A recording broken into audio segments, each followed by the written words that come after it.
I'm sure you've heard the news. Key fobs can be tricky. Let's dive into why yours might not be working.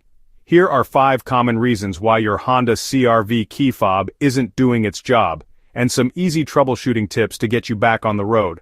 Reason number 1. The battery might be dead. Key fob batteries usually last about 2-3 years. If your fob is unresponsive, try replacing the battery. It's a simple fix and often solves the problem. Next, reason number 2. You might be out of range. Key fobs have a limited range, usually around 30-60 feet. If you're too far away, the signal won't reach your car. Move closer and try again. Reason number 3. Interference. Electronic devices like cell phones or other key fobs can interfere with your signal. Try moving to a different location and test your fob again. Reason number 4.